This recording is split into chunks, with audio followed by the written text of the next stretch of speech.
what do you want to go to law school? I tell people, go to law school in the state that you want to practice. If you know you want to be in New York, go to the Brooklyn School of Law. You know you want to be in Cali, you can go to UCLA or any other school out there. You know, so it's very important because that state and that school, the laws are going to be synonymous. That school is going to teach you the actual laws of that state.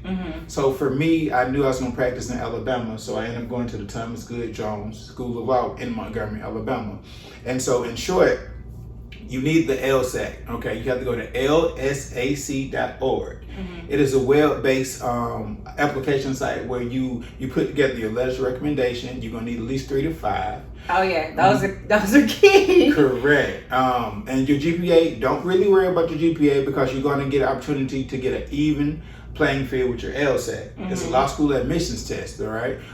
Kaplan has a good prep course for that. Barbary also has a good prep course for that. And you can just Google prep course LSAT. Did you have to take a prep course? I did. Okay. I did. A lot of African Americans were not good test takers. Right. And so for me, I did Princeton Review as well. That's another good negative. And so I took the LSAT prep course. I made a 147, and you compile all this information, your resumes, your personal statements, why you're going to be an attorney. It's really a biography of yourself. See. And so if you compile all that, you pick certain schools you want to apply to, and once you put this on this database and you send it to the schools electronically. And so they get it, they let you know, hey, we want you, no, we don't want you. And it's very important though that you have a good LSAT score because that determines not your ability to be a lawyer, but actually your mindset, your reasoning, how you problem solve, the way you go about just fixing a situation. Because as an attorney, you should know people come to you with problems, and they want you to fix those problems. So a lot of times they test your mindset and your ability and your capacity, to formulate things and to figure out the rule and to come up with a resolution or a solution. Okay. I got accepted to Thomas Good Jones, but I didn't get a scholarship, and so financial aid is really important. And as an adult, you get the opportunity to file by yourself, so you do get that amount of financial aid to cover it. But then it's like, how are we gonna pay for this after graduating, after taking the bar, hopefully passing the bar and becoming an attorney? And just a quick little nugget, I'm enrolled in the public student loan forgiveness. So after 120 payments, all my student loans are forgiven. So someone like me, who was a first generation college student, I had no trust fund. I had no choice but to take out some loans. Okay. And so it's important that I get these loans paid off, or it's going to be debt. It's good debt, but it's debt still. It's still debt. Still something that you have to pay back. It's still debt. And Lord, don't I know about it? Yeah, so I've always worked for the state. So it could be you can teach, you can work for the state, you can work for the county, you can work for municipal, any 501(c), any nonprofit, or any state or government agency qualifies. Gotcha. So that's really important. And I just want to reiterate, please go to a law school in the state which you want to practice, because that school will focus on the state laws of wherever you are. That territory is important. So let's talk about transitioning. The whole podcast is about the art of transition. Correct. Because there's truly an art to moving on to different opportunities. So let's kind of transition into what you feel like motivated you to transition from, a kid who grew up in the Deep South, an attorney who is now continuing to practice in the Deep South. What's motivated you along this path, and how you've actually utilized the resources that were available to you right so to help the community. As you can see, I'm black, and so yes, seriously, black. And so you could imagine being in a small town from Alabama, getting pulled over countless times. What's in your car? Any weed, any drugs, you've been drinking, where you going, where you coming from. My brother has felonies, all my cousins have felonies. I have cousins in jail right now. And so not everybody is innocent, but not everybody is guilty. Right. And so a lot of times we get stereotyped, and my mindset is, what can I do to make change? What can I do to if not stop it somewhat, at least alleviate it? And so for me being an attorney, I was able to know the law. Okay, you can't do this. This is illegal. And then I could be charged. It's like, oh, you forgot to do this. You didn't follow protocol. That's not company policy. And so it was advantageous for me to become an attorney because not only can I help myself get out of like sticky situations, I could also help my people because racism is real. It is. It is real. Anybody who tells you it's not real, anybody who tries to sugarcoat it and say they don't see color, any of that, no. It's real. It's real. Straight up. Systemic racism, it's a thing. Absolutely. Whether or not it's affected you or not, I know for myself and my family, it's affected me. Right. It's affected all of us for generations. Right.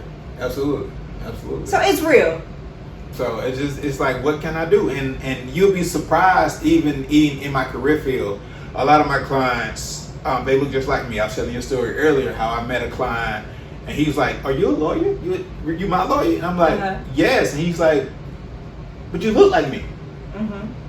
Correct, I do, but that doesn't take away from my mindset, my skill set. I'm just like you, and I come from that same upbringing. A lot of my clients are like, "Oh, you don't understand. You don't know where I came from. You never been in this situation." I had it. How do you know? Listen, and that's to your point. That's another thing. I wanted people to be able to relate. I'm just like you. Literally, I just went to college. Like that is the only difference. I know how it feels some handcuffs. It doesn't feel good. You know, at Troy 2 times underage drinking. One time I can remember I got hit by a car. They seen alcohol, young black man, you got to come with us. One of your sorors, Samantha, actually bailed me out. 2005, fall 2005. Yeah, she's amazing. Yeah, I know, right? I know. For everybody who doesn't know, I remember Delta Sigma Theta Sorority Incorporated. Ooh, I pledged the Nu Theta chapter in Troy University. At the time, it was Troy State University. Yes, I remember that, Troy State. Yes. Yeah, so TSU.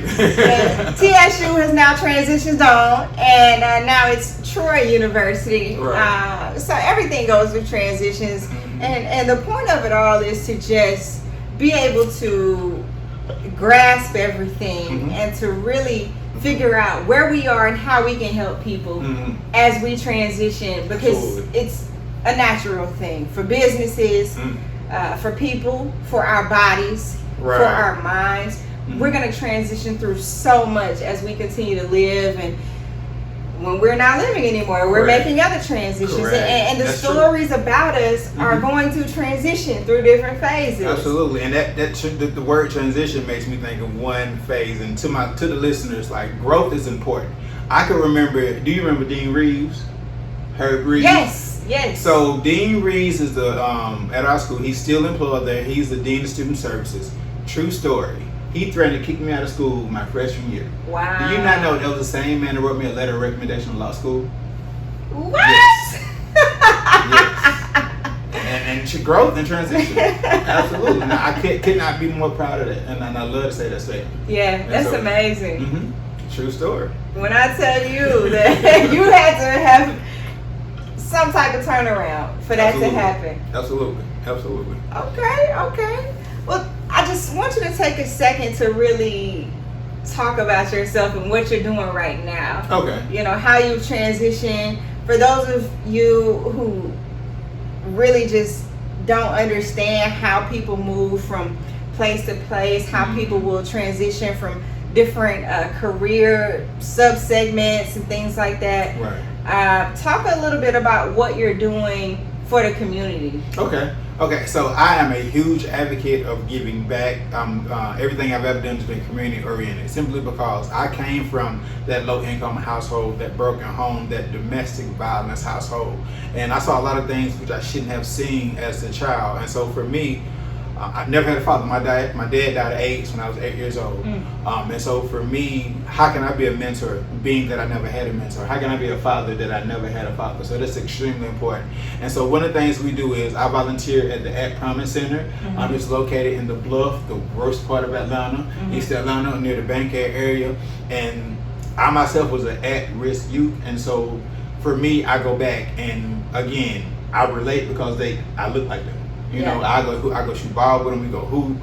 We teach them about GEDs, because a lot of them actually did drop out. Okay. We try to get you back in the system. As far as like not the bad system, not prison, but as far as like corporate America, how can we get you to get a profession? If you like selling drugs, okay, wait, let's do it legally. Be a pharmacist. We try to flip that. You like music, okay, it's a studio at the Promise Center. Like, oh wow, yes, you know. Okay. We talk about safe sex. We talk about parenting. We teach them how to cook, how to do laundry. Life skills. Yeah, exactly, because that's important. It is. That's important, and as you know, I've been a public defender for about 5 years now. And I try to minister to my clients, but I felt like I wasn't doing a lot of good because I would see the same faces. And so now I'm actually transitioning to the other side as a prosecutor. Okay. And so I have that autonomy as far as I can reduce a charge. I can do alternative sentencing. Okay, you don't need to go to prison. You need some rehabilitation. Okay. Or you need some vocational training. Okay. What can we do to get you job skills? What can we do? Again, GED is going to be a part of your probation. Okay. You know, we need to build you up instead of putting you in a cage and breaking you down. Okay. And I think that's extremely important because we don't have enough of us who came from my upbringing who made it out trying to fight for the ones that are still there. Right. You have to reach back. Okay. And that's extremely important. So that's just kind of a little bit of what I'm trying to do. We also have a nonprofit. Just want to throw that out there, the Good Fortune Group, where we do mentor, where we teach. Here at athletic component. So if you like to play sports, let's build you up athletically as well as academically. So you can choose what institution of higher learning that you actually want to go to. Gotcha. I think that's important. How did you decide that, hey, we're going to do a nonprofit? And then, like, you figured out how to do that. How did that thought process work? I mentioned earlier, like, I believe the saying, Gandhi said it, just be the change that you want to see in the world. Or like Bob Marley, JFK, MLK, Malcolm X. Like, it's like enough of us, we don't take action. And I know how it feels to not have a mentor, not have any help. And so I know my struggle and how hard it was for me. So if God has blessed me to make it through all of that, why not pull somebody else up? And so, why not? You know, like, it's that simple. So it's like, what can I do? I'm not losing no sleep. I'm not losing no money. You know what I'm saying? And like, I can think of so many different clients that'll come up and just thank me. And that is priceless. Knowing that I helped somebody out, like, that wouldn't have necessarily made it without me. Like, you can't put a monetary value on that. What does that feel like? Oh my God, it gives you chill bumps. Like, Erica, when I say it is amazing, it's just, that's your reward. Like, I was told one day when I got to do charges drop, they was like, remember this feeling. This is why you do it. Like, and it almost like brings tears to your eyes because, you know, a lot of people in this world, they don't care. Everybody's kind of out for self. So I challenge you to be selfless. You know, I challenge you to just help because if everybody did it, the world would be a better place. Yeah. Absolutely. Yeah. Wow. That's a challenge that so I'm an only child. So you hear things like, oh, only children, they are very selfish, and it really does take a lot more effort to think outside of yourself.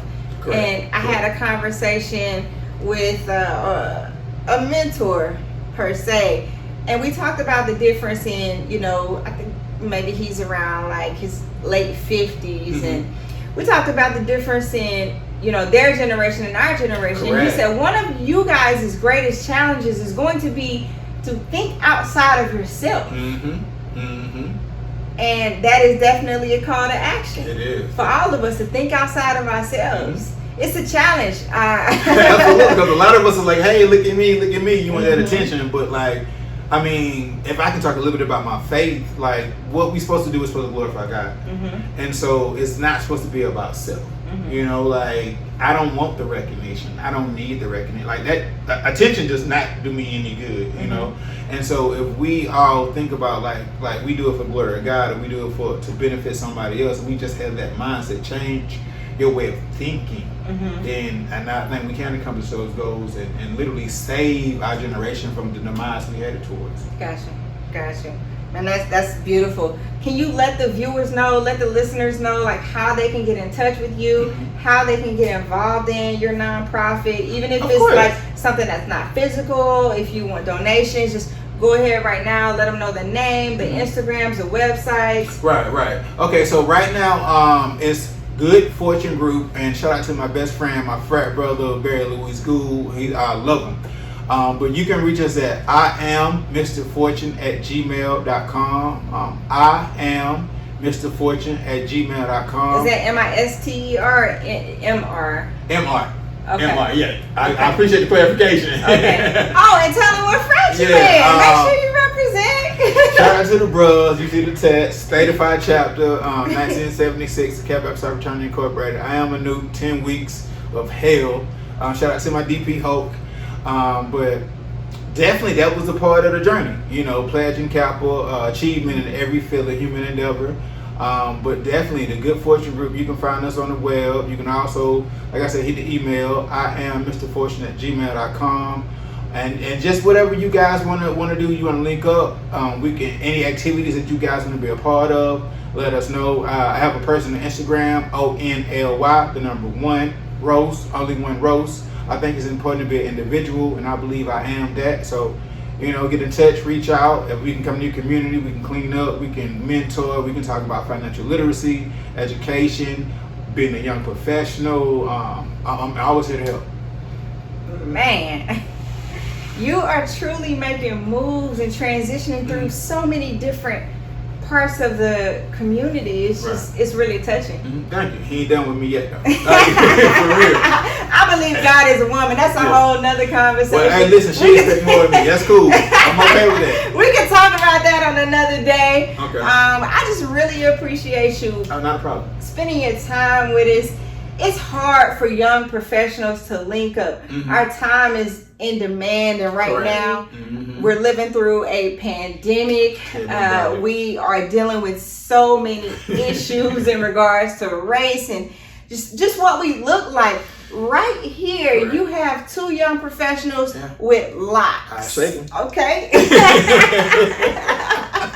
We are here and we are present. Absolutely. And we just want you all to know that there are people that look like you, who are doing major things, who believe in you, and it's important for you to see us. Absolutely. It's definitely important for you to see us. I really thank you. I appreciate you so much. And I can't wait until we talk again. I'm overwhelmed right now.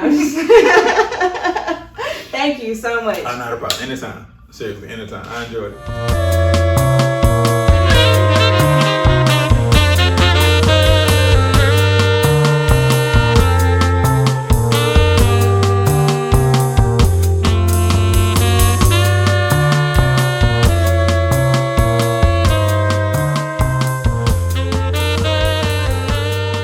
Welcome to the Sixth Sense Foundation.